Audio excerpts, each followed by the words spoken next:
Welcome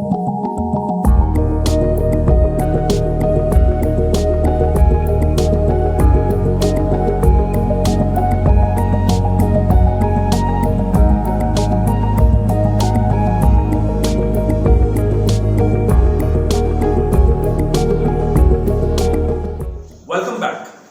हर चीज जो आपके जिस्म का हिस्सा है, हर चीज जो आपके जिस्म पर आया है, नुमाया है, वो आपकी बॉडी लैंग्वेज का पार्ट है।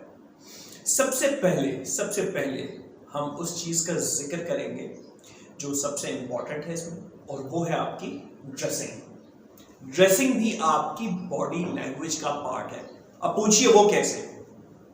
आप किसी ऐसी महफिल में, आप किसी ऐसे ऑफिस में दाखिल हुए जहां आपको पहले कोई नहीं जानता था।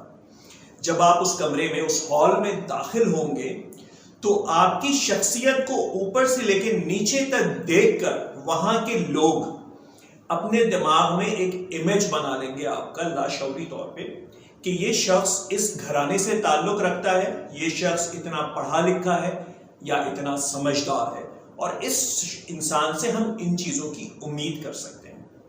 बगैर बात किए आपका ये इंप्रेशन बन जाना बहुत इंपॉर्टेंट पार्ट है कम्युनिकेशन का या बॉडी लैंग्वेज का।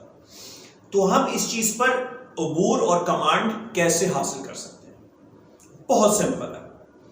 टोटल 3 किस्म की ड्रेसिंग्स होती हैं, एक फॉर्मल, सेमी फॉर्मल और एक कैजुअल। तो हम बात करते हैं फॉर्मल ड्रेसिंग की। फॉर्मल ड्रेसिंग क्या होती है? फॉर्मल ड्रेसिंग वो होती है जो हम अपने ऑफिस में करते हैं, ऑफिस पार्टीज में, ऑफिस मीटिंग्स में, ऑर्गेनाइजेशंस के अंदर। इसको हम कहते हैं फॉर्मल ड्रेसिंग। तो आप जब भी किसी फॉर्मल गैदरिंग में जा रहे हो तो मेक श्योर करें कि आप ड्रेसिंग पैंट पहने हुए हो, ड्रेसिंग पैंट का कलर आपकी ड्रेसिंग शर्ट मैचिंग या कंट्रास्ट कर रहा हो, अच्छा लग रहा हो। अगर आप कलर चॉइसेस में अच्छे नहीं हैं तो अपना कलर मेंशन करें गूगल के ऊपर और जाके उससे पूछें कि which shirts match this pant colour, कि इस पैंट के कलर को कौन सी शर्ट का कलर मैच करेगा, और जो भी आपके पास क्लोजेस्ट मैच है वो शर्ट निकालिए, उसको पहनिए।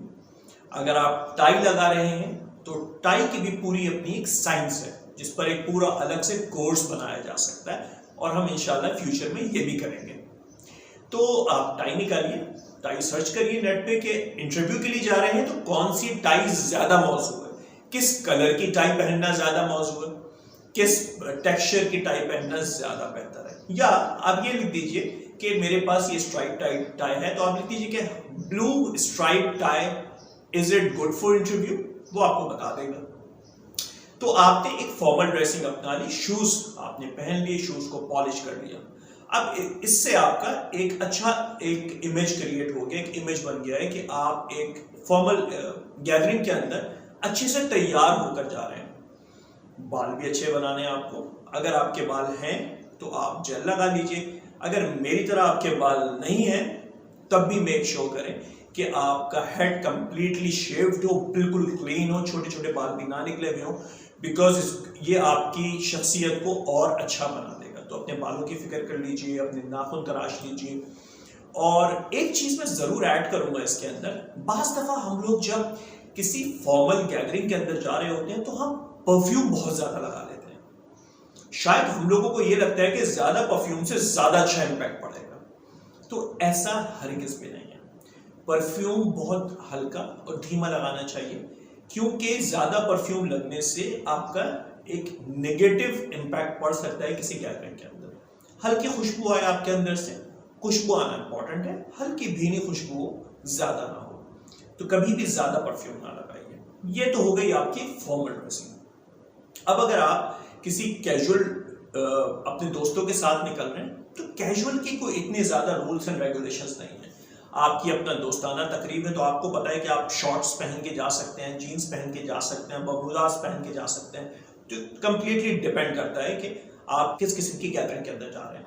फिल वक्त हम इस कोर्स के अंदर ज्यादा फॉर्मल साइड को हम ज्यादा फोकस करेंगे, ताकि फॉर्मेलिटी में क्या क्या चीजें आपको करनी है, फॉर्मल कैसे रहना है, ज्यादातर चीजें मैं वो सिखाऊंगा, साथ साथ कैजुअल भी छोटी छोटी टिप्स आपको देता जाऊंगा। तो ये तो बात हो गई ड्रेसिंग की। अब हम चलते हैं अपने नेक्स्ट सेगमेंट की तरफ, जहां पर हम मजीद सीखेंगे।